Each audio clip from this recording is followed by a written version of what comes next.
Alrighty, guys, a little bit late to the party, but let's talk about Squid Game Season 3. This is going to be a full spoiler discussion because it's been enough time since the season actually came out, so I don't think I'll be doing a non-spoiler review for this. We'll just be jumping right into the spoiler discussion because, again, hopefully you guys have had time to watch the entire show. I've finally caught up and watched the entire show, I guess the entire show at this point. I think the Korean version is over at this point, and so the US version will be kicking up at some point, so we'll definitely be talking about that, especially with the ending of this show, but this season rather. But again, this will be a full spoiler discussion for season 3 of Squid Game. If you have not seen it, make sure to come back later once you have, and save the segment, save the podcast for later if you haven't. So let's dive right on in. Squid Game Season 3. Squid Game Season 3 is essentially Squid Game Season 2 Part 2, because when we talked about Squid Game Season 2 earlier this year in January, I said that it was compelling, it was entertaining, it was tense, it was thrilling, but it was incomplete. And I was a little confused by the decision to make Squid Game Season 2 and Squid Game Season 3 into separate seasons. And after watching Squid Game Season 3, I am even more baffled by this decision, because let's just dive right in.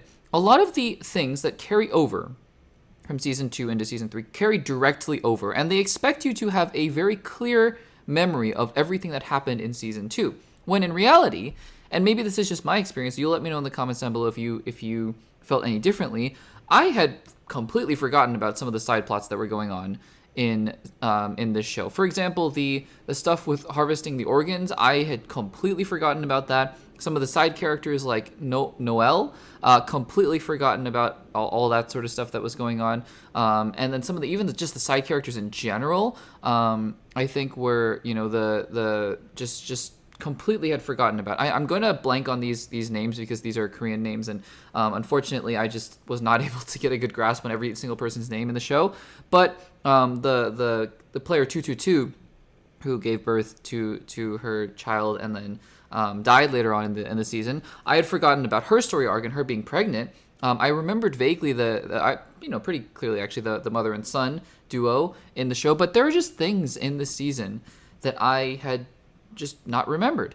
And really what I did remember and what I was hoping for and what I was expecting heading into Season 3 was a big confrontation between the front man and Gi-hoon, right? I think that is what I thought this season was building towards. Spoiler alert, it's a spoiler discussion, that is not at all what happened in this season. And I hate to say it, as somebody who didn't necessarily have my doubts about the first season of Squid Game, when a show takes off with that kind of popularity, you almost wonder, is this too good to be true? Are people just jumping on the bandwagon because it's a popular thing? But I watched Season 1, maybe a month or so after it originally came out and became this pop culture phenomenon, and I was so impressed. I thought it was great. I really, really enjoyed it, and the surprises, the tension, the thrills, and whatnot. I thought this is such a great season of television. I enjoyed it, and I was very much looking forward to Season 2. When Season 2 came out, when the trailers for Season 2 came out, I was thinking to myself, well, this is odd, because, after the end of Season 1, I was thinking, okay, so now Gi-hoon has won the games, and he's going to, go after the people who made the games, and he's going to go confront the front man, and there's going to be this whole side plot with the front man's brother, and it's going to be really interesting. And then the trailer showed him right back in the games, and I was thinking, oh, odd. But, let everything happen and judge for it yourself once it does happen. And I did that, and I thought, okay, there's a pretty interesting and compelling reason as to why he's in the games.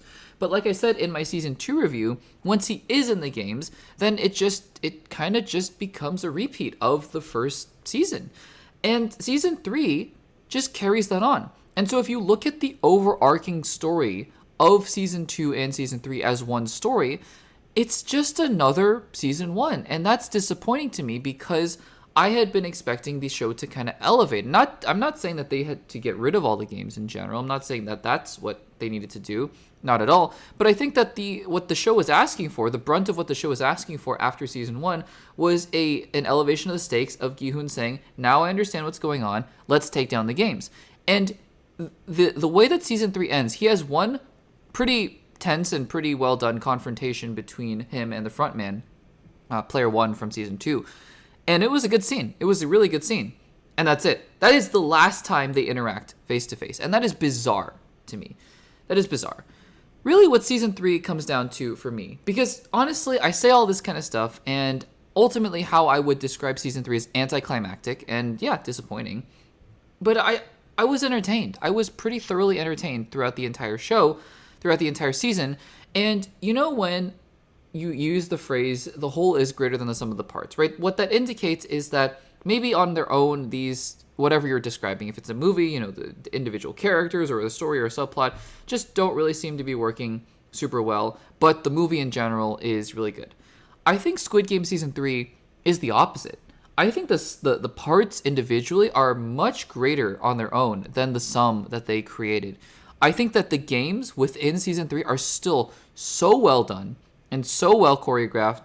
The pacing is great, the tension is dynamic, and all of the machinations of which characters are going to make it with, you know, all that stuff is really, really good. I really enjoyed it. The jump rope game, the Starry Night game, and then the final Squid Game, all of it, great. Really, really good. That is the draw of this show. It's the games, the Squid Games, right? And I get that. I get you don't want to abandon that.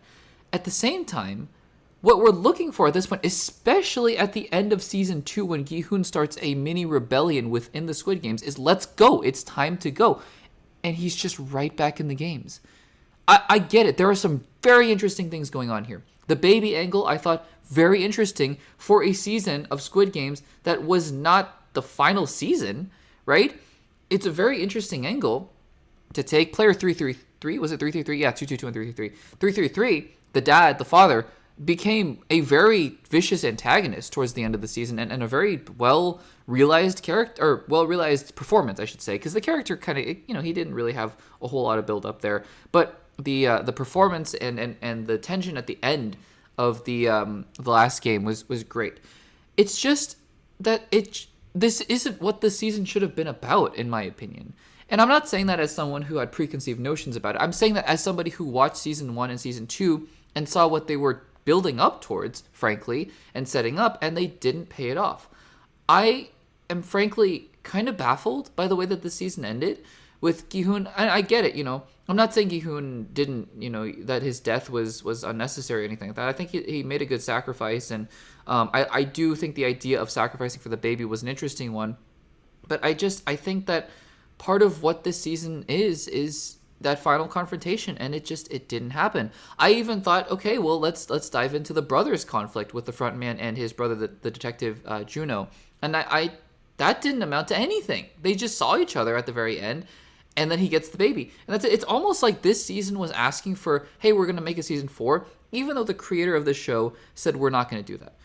And it's weird, it's odd to me, and it's disappointing because I enjoyed the individual elements. The people who make the show, the people who write the scenes and the actors, they do such a good job.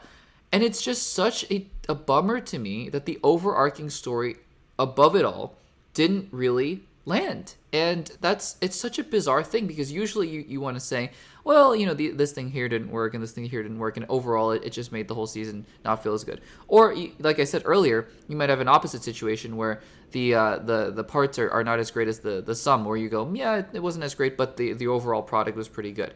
And in this case, I just have to say, while I enjoyed individual episodes and scenes and moments, I was just waiting for the season to take off, and it never ever did.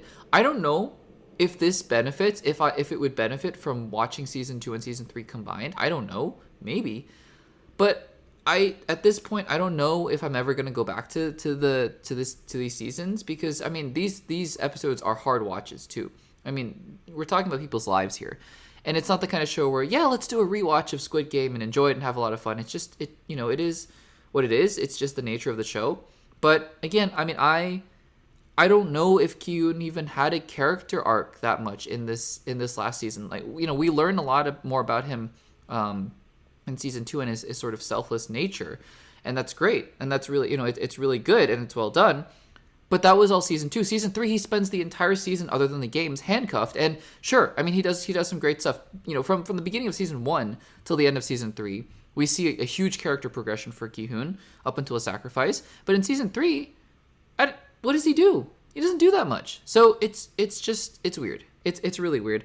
I don't know what to make of this season, to be quite honest with you. I don't know, because I look back on my viewing experience and say, yeah, I was very entertained. But this season was, I can't really call it anything other than a disappointment. And that's really a bummer for me. We'll see about Squid Game US. Obviously, we had the Cate Blanchett cameo at the end, and we've been getting rumors about Squid Game US, which is interesting because when I looked it up, the creator of Squid Game, the original, or I guess this is the original show now, had said something bizarre, and he was like, no, Cate Blanchett is not part of the, I don't even know what this Squid Game US is. I heard rumors about it, but I have no idea, and I just wanted to include her in the ending. And I was like, that is such a bizarre thing to say when all the major trades said that David Fincher is developing Squid Game US, and then you end your show like this. It's a bizarre thing to say. I don't know what, I don't know. Is that true? That he genuinely didn't really intend Cate Blanchett to be a part of Squid Game US, and it ended up being that way? I have no idea. So it's weird. All of that stuff's kind of weird. It's disappointing for a show that had such a strong premise. And I would wager, between seasons 1, 2, and 3, the first half of that entire story, season 1 and most of season 2, really strong, and then it just kind of fizzles out, and that's disappointing. So guys, what did you think of Squid Game season 3? Did you enjoy it more than I did? I hope you guys did. Let me know in the comments down below.